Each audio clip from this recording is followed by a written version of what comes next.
Live. Cool. We're live. Hang in the Discord. Yep. We'll give folks another minute to roll in.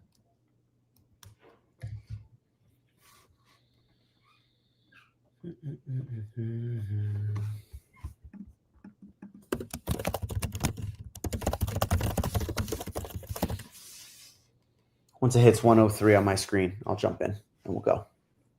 Cool. And then I could see, I see comments here. GM, HH. Man, GM was so big. And those, that's so nostalgic. Oh, man. It's been funny seeing what's up, Chenzo? Urbanologist, Surf and Turf, Neil. It just, I take pride in my X or Twitter feed. And it's always interesting just to see how it morphs. And obviously X, I feel like every day is changing their algorithm. But there was a time in the peak of the NFT craze where GM was flooding the feeds in the morning. So cool. Let's jump into it. I can see comments and such here, so please feel free to jump in. I'm going to kind of riff and do a monologue. Michael, Cal, jump in as needed. This town hall is us seeing through a promise made during our last town hall about 6.5, 7 months ago, when we announced going into maintenance mode. On the outset, announcing that we're going to continue to be in maintenance mode, no major program shifts. So if you're tuning in and was looking for that type of detail, I just want to be transparent in the upfront. What's up, Luke? What's up, Greek Mike, Savvy, Suarez? So quick update on the sports agency itself, and then I'll get into some VaynerSports Pass updates, and then I'm going to proactively try to answer some questions that Michael came up with that might be on the community's mind, and then obviously have time for Q&A as well. What's up, card hunting guy? So on the agency, couple things over the last 7 months on the exciting front. One notable item is about 3 months ago, I led the way on a negotiation for our client Sauce Gardner to do a record-setting deal in which he became the highest paid corner in NFL history. So excited about that. Sticking to the football side of things, our guy Aiden Hutchinson, who, if you remember, suffered a gruesome injury last year, has returned to the field and has picked up right where he left off. So awesome to see that he's had no lingering effects from the injury. He's been the same menace he was before that injury. Had a sack yesterday. Should have had a safety, but there was a defensive hold called. So he's been balling. He also had a forced fumble the week before that I think got called back from a secondary penalty. So he's been even better and more productive than the stat line shows. On the baseball front, we're right in the thick of the playoff race. So that's exciting. We got guys still remaining with a chance to win a World Series. One client I'll highlight in particular is our guy Bo Bichette, who is in a contract year. So we've got an exciting free agency waiting for him. He actually finished second in all of baseball in hits, which is particularly crazy because he got hurt with 3 weeks left in the year. He's working towards trying to make it back for the next round if they advance past the Yankees. But he was the league leader in hits with 3 weeks left in the season and only got passed up, I think, with 2 games to remain, and still finished second in all of baseball in hits, and also had a lot of great production as far as shortstops go. I know before he got hurt, he was leading shortstops in doubles, RBIs, and some other categories. And to Urbanologist's point, our other client on the Blue Jays, Alejandro Kirk, has had a great year. He's had a great playoff so far. He had 2 homers in that opening game against the Yanks. And, guys like Harrison Bader. Bader's been red hot since getting traded to the Phillies. So baseball season's been productive. On the basketball front, our guy Brandon Miller made his preseason debut yesterday. He's back and healthy. He had that injury that cut short his sophomore campaign, but we're excited for him going into year 3. And then on MMA, most recently, our guy Corey Sandhagen had the opportunity to fight for the belt this past Saturday. Unfortunately, came up a bit short and lost via decision. But it was exciting to have a title fight. And, we actually had 3 fights on that card on the main event. We had our guy Joe Pfeiffer win via submission to open the main event. Unfortunately, Josh Emmett, one of our core VaynerSports Pass and Vayner athlete contributors because he's also involved with V-Friends. He unfortunately lost via submission as well. And then, like I said, Corey lost via decision. We're excited. There's a huge card next month at Madison Square Garden. And I think we have about 4 fights on there as of now, which is awesome. And then the last thing I'll share as an agency update is that we've also had some exciting new signings in sports that are not our core sports. So not baseball, not basketball, not football, not mixed martial arts, but we signed Anna Lee Waters, who's the most successful, most dominant women's pickleball player of all time. She also plays for the Fives, Gary's franchise. And she switched over from another agency to us and has just been crushing it. If you look, her content production's gone way up on social, and coincidentally, her brand endorsements have followed. So that's been exciting. And then most recently, we actually signed our first boxer, professional classic boxer, Shakur Stevenson, who's one of the best boxers in the world. He's got a huge fight in January against Teofimo Lopez. So excited about that. And yeah, that's the agency side of it. As far as VaynerSports Pass goes in the NFT world, we had HH. I agree. The Bengals could use somebody like Kirk. I'm curious to see how the trade deadline goes here. I think the deadline's in a couple weeks, so we'll see if there's any movement there. Michael, why don't you take the baton and talk about wildcard game, year 3, the final wildcard game from our original 3-year promise, and give everybody the update because that is done. Yeah. So that was an exciting one. Shout out to the guys that were in the finale there. So last week we ran virtually an Uno game where the 3 contestants, that being GN33, Volair Pickleball, and Christoph Small. So the round before that was poker. The top 3 people of that huge poker tournament went on to the finale, and there were kind of some advantages to go with that. So whoever finished first place in that poker tournament got a 2-game advantage in this Uno tournament. The second place 1, third place 0. And it was the first person to win 10 total games of Uno. So we were on Zoom. We had the app. They were all in this joined lobby. And it was getting pretty close towards the end there. But GN33, shout out Gavin for taking the first place prize in wildcard game this year, taking home that $50,000 cash prize. So Gavin was first. Volair Pickleball Ryan was second, taking home $25,000, I believe, and then third place Christoph Small taking $10,000. So wildcard game year 3 officially in the books. Shout out to the winners. Super fun competition to go the whole way. Good stuff, Michael. Michael, correct me if I'm wrong. Wasn't it the other way in the final 2 last year? Didn't Volair win? So Volair beat Gavin in the finale last year. So Gavin got some revenge there. I like it. That's pretty cool for them. They need a trilogy fight. We might have to do like a mini fake 4th year of wildcard game and just have it be 1v1 of those 2 guys. They're super competitive.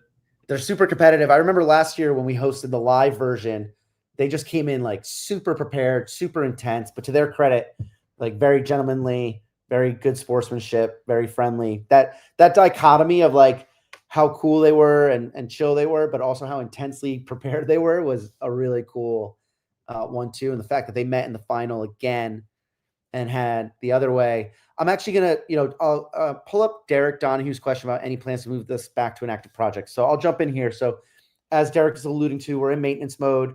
I think literally a minute before Derek joined, because I saw Derek say, good morning, everybody. I made the announcement that if you're here looking for a massive substantial update, or Burge just asked, what did I miss?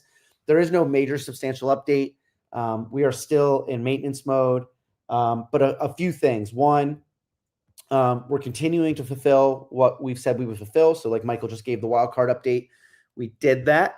Black card airdrops will be done by the end of the month. So we gave ourselves a 30-day extension to put that together. I'll also note that there are some folks that are black card holders that have a stipend for year 3 that they have not redeemed yet. Technically, that redemption has expired, but because we extended the 30 days for us to do the airdrop, we're going to reciprocate and extend another 30 days. So if you're a black card holder, or a black card holder, and you've not used your final stipend, you've got an additional 25 days or so until the end of the month. So we're going to see that through and give that to those folks, and we hope they redeem it because they have earned it and paid for that when they won their black card, either in the original black card auction or via secondary. So we're going to see that through. And then I'm going to continue in maintenance mode, but find things to do along the way. So one, and Michael, let's work with Bridget. I'm yet again going to greenlight another town hall 6 months from now, just so that we keep ourselves accountable. We keep ourselves having the ability to discuss and keep things in maintenance mode. So we're going to look to do something in March or April on that front. Two, I'm going to do little things along the way just because I want to. So, for example, I'm actually now greenlighting. I'm going to highlight the prize will be nowhere near what the prize has been for wildcard game in the past, but the competitor in me wants Ryan and Gavin to have their trilogy fight. For those that didn't catch it, Ryan beat Gavin in the final last year in year 2 wildcard game, and then this year Gavin beat Ryan. So they're 1-1 and they deserve a trilogy fight. Again, it's not going to be anywhere near. Let the record show. I believe this is recorded. Yeah, it is recorded. It's not going to be anywhere near that prize, but I want these guys to have a trilogy fight. I'm going to figure out a trilogy fight. There will be a trilogy fight so that one of them has forever bragging rights that they were the most dominant wildcard player in VaynerSports Pass history. So that's something that I did not plan to do. I thought about it for 5 seconds when Michael first told me about Gavin winning, and then I just hearing Michael talk about it got my competitive juices going. So again, a couple grand is going to be the prize here, but I'm not going to ask them to do a lot. We'll find some sort of simple, childlike game. Shoot, maybe I'll throw myself in the mix, and if I win, neither of them win. That could be fun for. No, they need a real trilogy fight. I take it back. They need a real trilogy fight. You could see me riffing and brainstorming in real time here. So that's that. So wildcard game has gotten it's a random 4th year. There's only 2 eligible participants. And then perfect timing. Cryptathon just asked. Another example is we will have more raffles. They're going to be infrequent. We're in maintenance mode. I think that the most obvious one that I'm 100% planning, and it's just based on prior feedback. Chenzo, I like the idea of maybe live streaming that trilogy fight. That could be fun. But to Cryptathon's point and to earlier feedback, and I've talked about this with Cal, we're going to do something around the World Cup in America in 2026. So there's that raffle. I'll think of 1 or 2 other things. Maybe, the other thing that I'll greenlight, just as something small, just continuing our maintenance mode. Also just being mindful of where we are as far as, a lack of revenue generation. Michael, and you guys are seeing this in real time. I thought about, but I wanted to save it just to have it be conversational. I believe that the rules and regulations are that anything under $600 does not trigger a 1099, nor the need for state-by-state registration of a contest or campaign.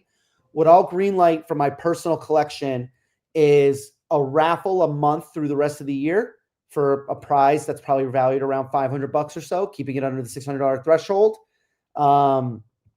And just in honor of the NFT industry having a little bit of a surge, I saw Goblin Town just had a pump. I know Moonbirds had a pump.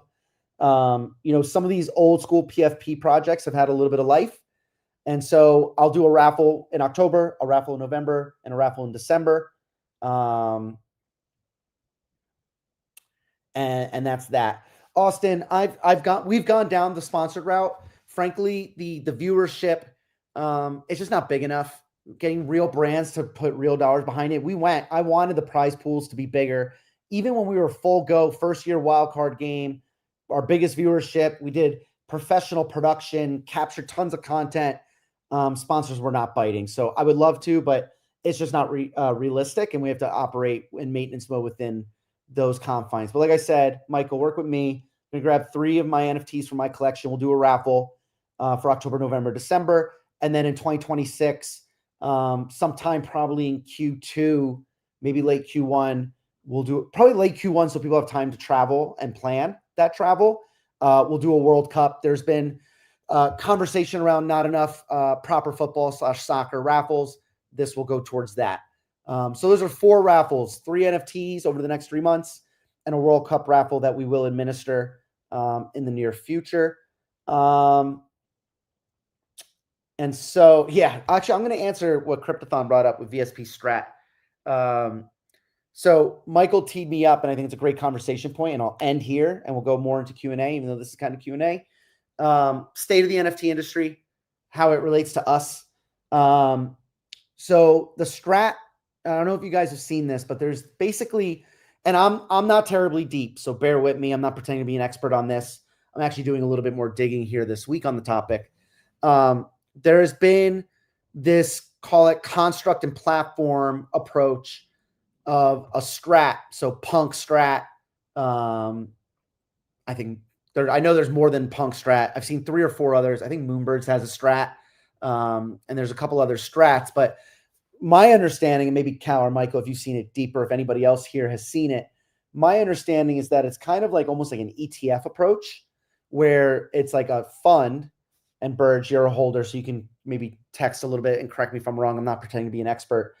But I kind of see it almost as like a fractionalization type play almost, where you don't have to buy a punk to have upside in punks. And what Strat does is it creates fees from the holders and the stock buyers, and I use stocks in quotes because you're not buying a stock, you're buying a piece of this token.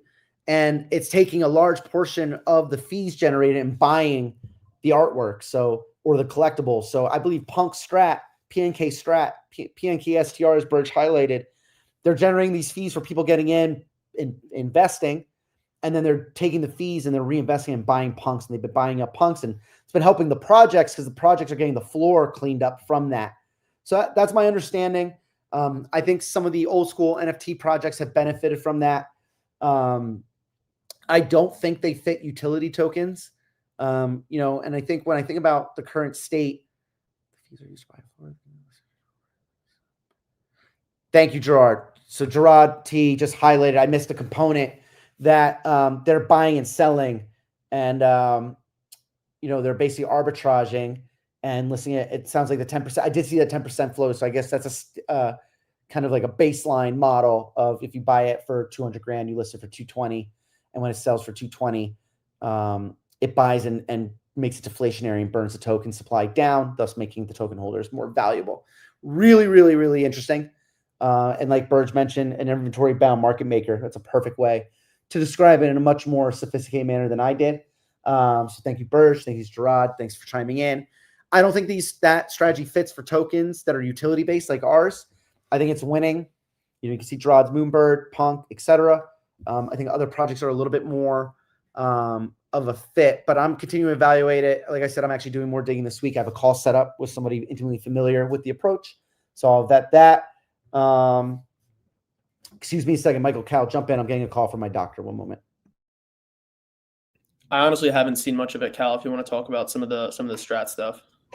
Yeah, I've been paying attention a little bit. I think again, Gerard nailed it. It's an interesting approach to the NFT landscape that we're currently in, just based on the fact that again, and we did it with Black Card early days, and obviously a bunch of different projects, and specifically in the crypto world, tokens have used different deflationary mechanisms. But I think the blend between this token approach and then layering in the actual NFT collections, obviously Punkster is leading the way, but yeah, I mean, it's super interesting. I think, at the end of the day, the reason that we're here today, and a lot of NFT projects went through their ebbs and flows and ups and downs, but once the market kind of took a turn and once royalties went away, right, no one was able to keep up the spending just based on the revenue generation that wasn't coming from royalties. And so this, where you're taking fees on the token and then able to buy up the actual, project, you're buying up the floor. And then once, you see that uptick in price, burning tokens, so it's deflationary. Yeah, the model's brilliant for sure. But yeah, even as Burge says there, it's healthy for NFT projects because it means there's always some out there that's buying up the floor. And because it's happening in public, it's transparent, right? I feel like, and again, I don't need to go on a tangent here on my thoughts necessarily, but, back when we were in NFT crazy land, different projects were doing different things where, maybe they were anonymously buying up the floor, artificially increasing the price, whatever, because this is open tender public, and people know what's happening. It's interesting that from what happened back in the day versus what's happening now. But yeah, I think super positive. But to Burge's point and AJ's point a little bit, VSP is very different just based on where we're at from a sports utility standpoint versus, Punks being a nostalgia collection. Moonbird's very different. Ape's very different. But yeah, it's been nice to see the NFT sort of recent craze, and even for us here at VSP, like being able to kind of look, as AJ said, he's diving into it this week, look at some of the different models and innovations that are happening in the space and just kind of see what makes sense for us and what doesn't. But yeah, that's kind of my 2 cents, Mike. I know you're probably not as tapped in on that specific. Yeah, no, it was, I mean, to be honest, it's the first kind of time that I'm hearing something about this, but it seems like you would probably need a lot of volume, I'm assuming, for these projects for that to work out, to be able to generate all these fees and then be able to buy them, right?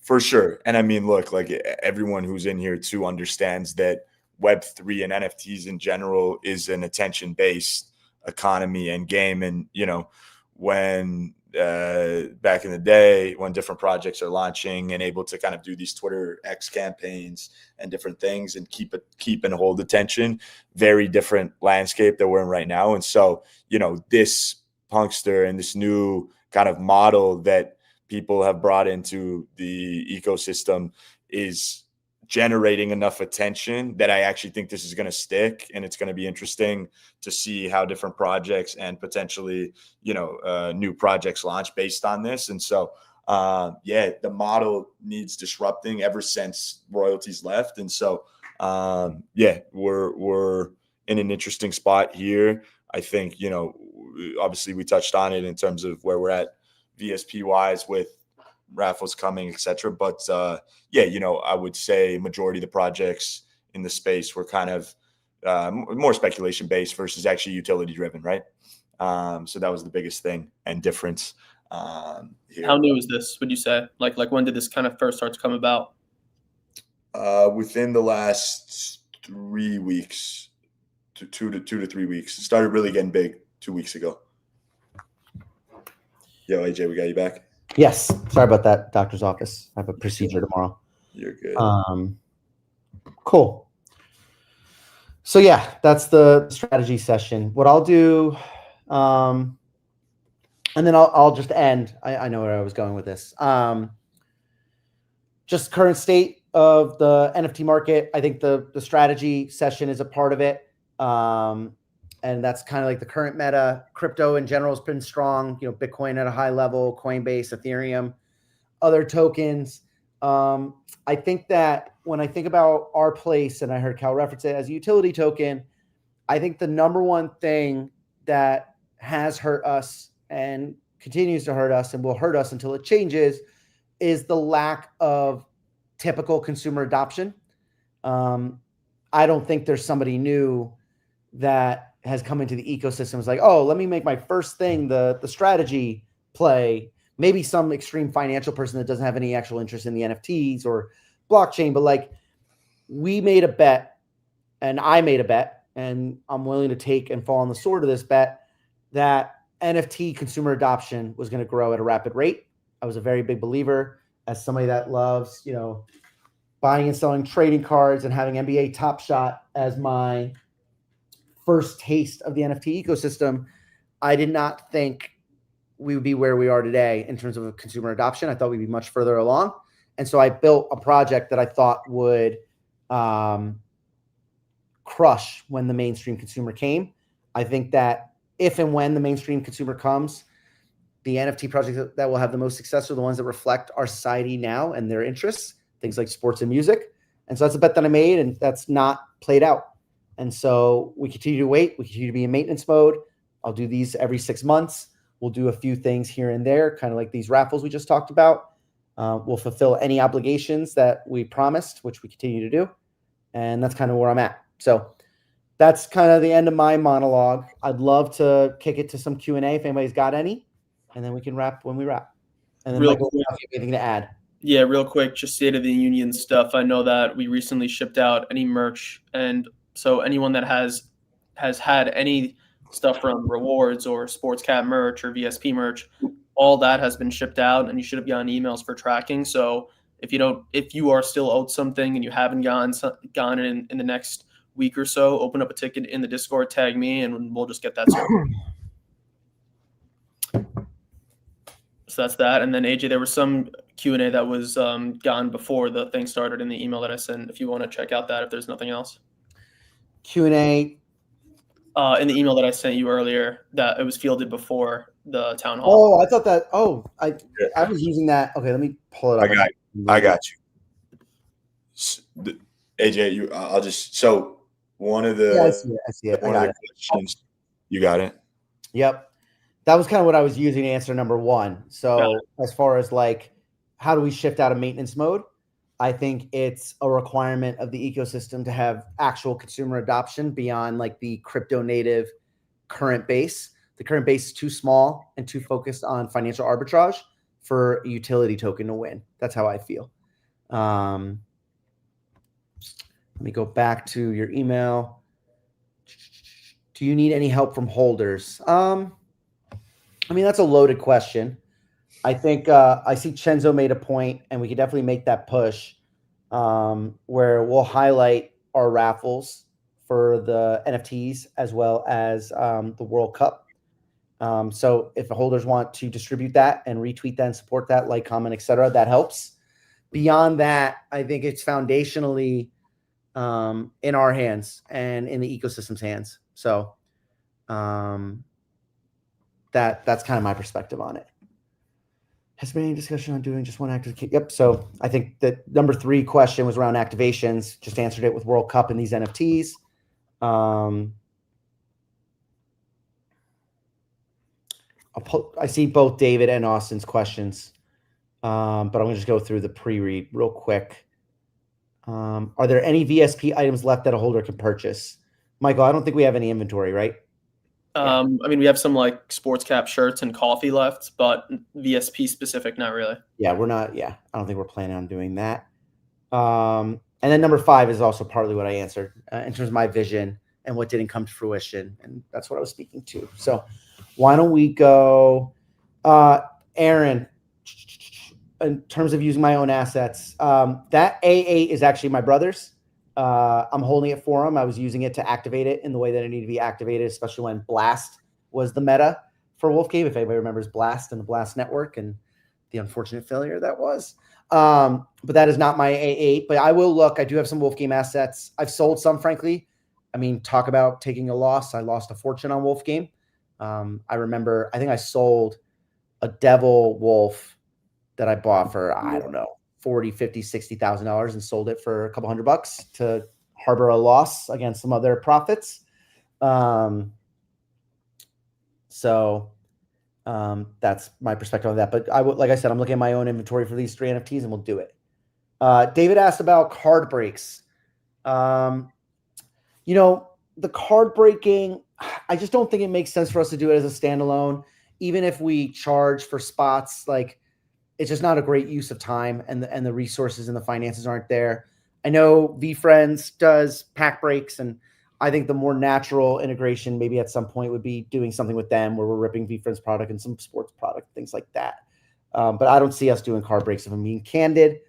In regards to wildcard game, are you open to a community-like game or even charging entry fees, opening up to other communities? Austin, if you want to run with it, I will support your run with it. We don't have a trademark on wildcard game. Wildcard's kind of a double entendre. It can mean a lot of different things. So if you want to run with it, happy to support it. Keep in mind, there's a lot of costs associated, especially around like legal and insurance. And so I would just be calling that out and be mindful of as you plan and look at it.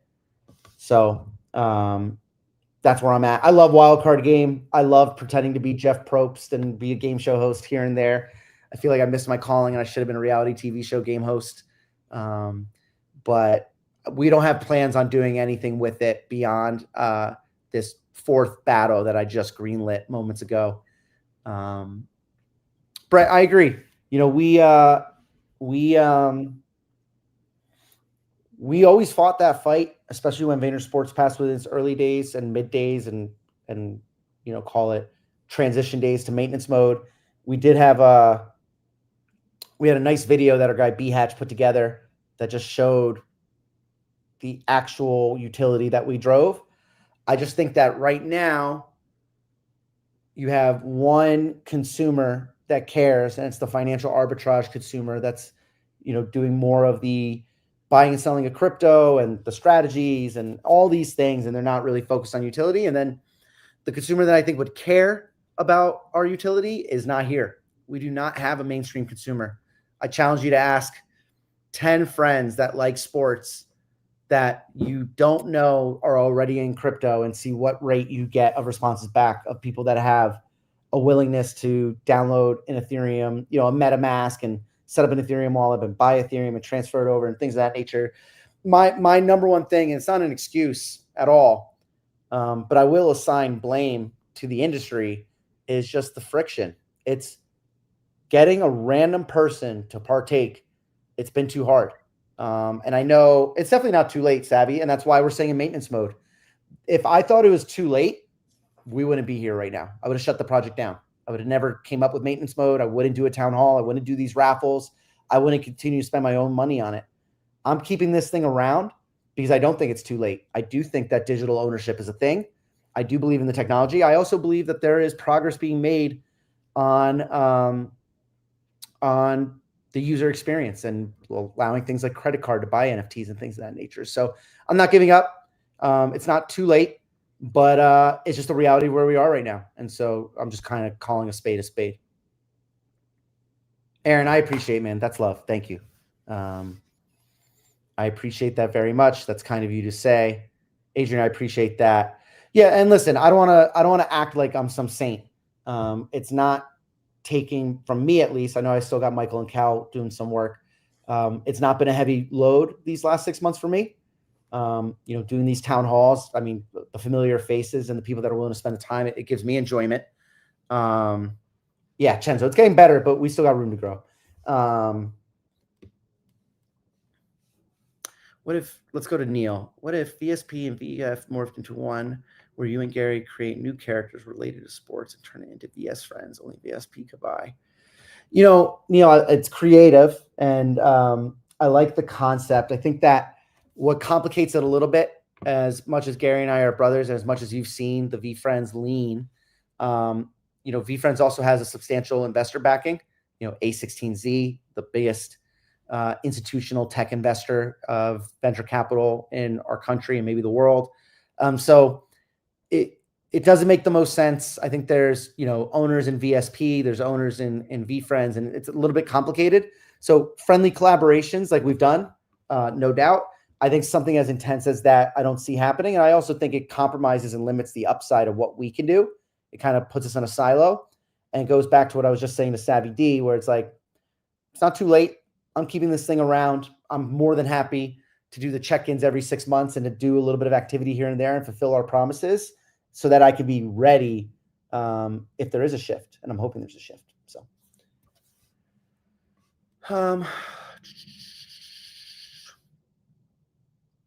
yeah, I think so too, Burge. It's kind of a blank canvas too. We made, when we launched, a promise for 3 years, and we're coming to the conclusion of every promise. I've created a few new promises here today that are simple, that we'll do and execute, culminating with a 6-month town hall just like this one. And when and if we feel there's an opportunity to shift back out of maintenance into a more active role, we have a blank canvas. We have a slate. We're not bound by anything. We're not wasting intense amounts of capital on anything. We'll have, in my opinion, some credibility as an OG project, and an OG project that did not turn the lights off like so many did. And so I'm kind of, what I would describe is that we are, what's the word? We're treading water like a duck. And, or like when my kids have to take their swim test to make sure they can go off the diving board. So I'm treading water because we're going to have a blank canvas and could go a million different ways when I think there's an opportunity. And I think that is the plan, and that's the approach. I think it's the best approach. So that's kind of how I'm going about it.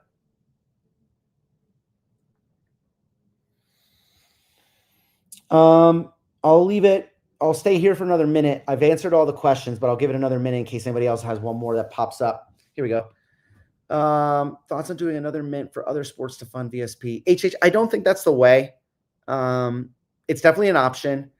I think that if I did another mint, I think it would reflect poorly on the contract. It would reflect poorly on me. I think people would just say that I'm coming in to extract, which wouldn't be the case, but I think that would just be the look.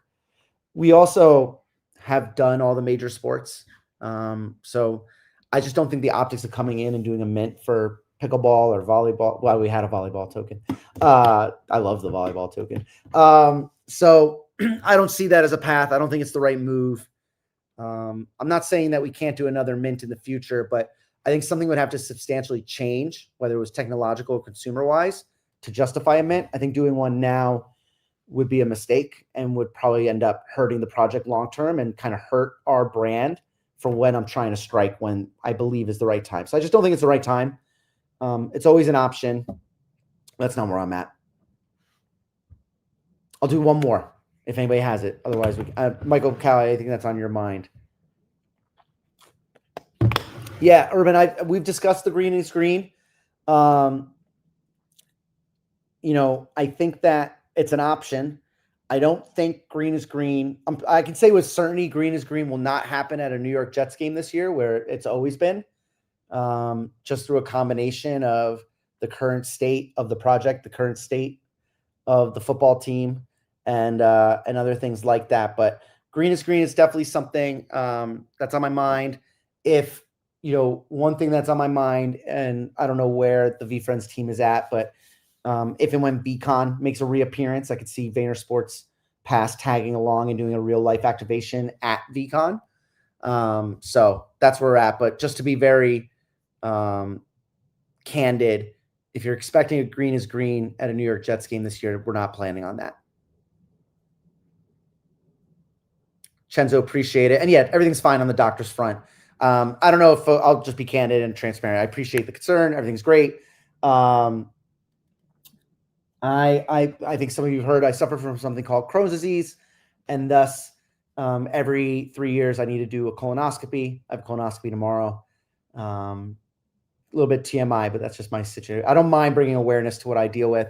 It's not fun when I'm in the colonoscopy line with a bunch of 60, 70, and 80-year-olds, and they're like, oh, it's your first one. I'm like, no, it's like my 9th, but nonetheless, it's what I was dealt, and it's fine. The worst part, frankly, is I'm fasting right now, so I haven't eaten. I won't get to eat today, but the procedure's fine, and I'll be done with it tomorrow. So thanks for your concern, and I appreciate your appreciation of my transparency and directness.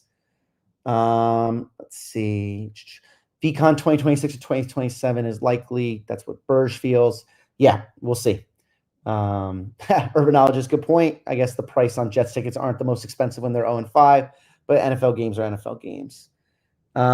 Thank you, Greek Mike. I'm confident. It'll be a clear report. Urban, I'm sorry your brother is dealing with it. It is, it is a tough go. Not a fun disease, but there are worse things out there, and I'm in a decent spot with what I'm dealing with. So, cool. Michael, Cal, anything else? All good. If you have a good idea, hit me direct. You know where to find me, Burge. Email, Twitter, Instagram. Hit me direct. If I don't respond, it's maybe because it went into a filter. So if I don't respond after a few days, hit up Michael or Cal. Thank you, Alex. Thanks, David. Appreciate everybody. Thank you for taking the time. I know you just spent 40 minutes on a project that's in maintenance mode, but I appreciate that. We're going to schedule another one for March or April. We're going to do a World Cup raffle early in 2026, and we're going to do an NFT raffle, I don't know, sometime here soon, the next week or two for October, and then another one in November, December. So appreciate everybody. Have a good one. Take care. Bye-bye.